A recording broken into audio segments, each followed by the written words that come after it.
بسم اللہ الرحمن الرحیم۔ جی اسٹوڈینٹس، آج ہم 10th کلاس کی مطالعہ پاکستان کا باب نمبر 3 جس کا عنوان ہے تاریخ پاکستان 1972 سے تاحال، اس کا لانگ کوشچن نمبر 5 پڑھنے جا رہے ہیں کہ دستور پاکستان 1973 کے چند اہم نکات بیان کریں۔ اس کا جواب صفحہ نمبر 62 کے اوپر موجود ہے۔ ذوالفقار علی بھٹو نے دستور پاکستان 1973 کی تیاری کے لیے تمام بڑی سیاسی جماعتوں کا تعاون حاصل کیا اور 25 اراکین پر مشتمل ایک کمیٹی تشکیل دی۔ اس کمیٹی نے دستور سازی کے عمل کو آگے بڑھایا اور حزب اختلاف کی تجاویز کو شامل کیا۔ دستور پر قومی اسمبلی میں بحث و مباحثہ ہوا، جس کے نتیجے میں چند مزید تجاویز شامل کی گئیں۔ بالآخر 14 اگست 1973 سے اسے باقاعدہ نافذ کر دیا گیا۔ اس آئین کے چند اہم نکات ہیں۔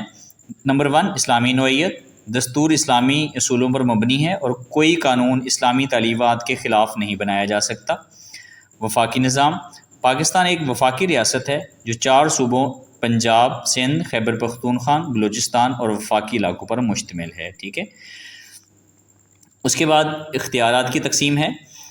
مرکز اور صوبوں کے درمیان اختیارات کی تقسیم کر کے صوبائی خود مختاری کو یقینی بنایا گیا۔ 2 ایوانی مقننہ۔ ملک میں 2 ایوانی پارلیمانی نظام قائم کیا گیا، جس میں ایوان بالا کو سینٹ اور ایوان زرعی کو قومی اسمبلی کہا جاتا ہے۔ صوبائی اسمبلیاں۔ ہر صوبے میں صوبائی اسمبلیاں قائم کی گئیں۔ آزاد عدلیہ۔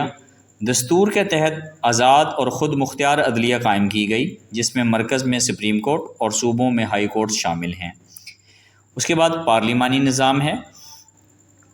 ملک میں پارلیمانی نظام حکومت قائم کیا گیا، جہاں صدر مملکت ریاست کا سربراہ اور وزیر اعظم حکومت کا سربراہ ہوتا ہے۔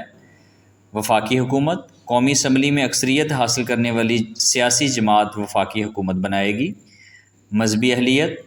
صدر اور وزیر اعظم کے لیے مسلمان ہونا لازمی قرار دیا گیا۔ بنیادی حقوق۔ شہریوں کے بنیادی حقوق کو تحفظ فراہم کیا گیا۔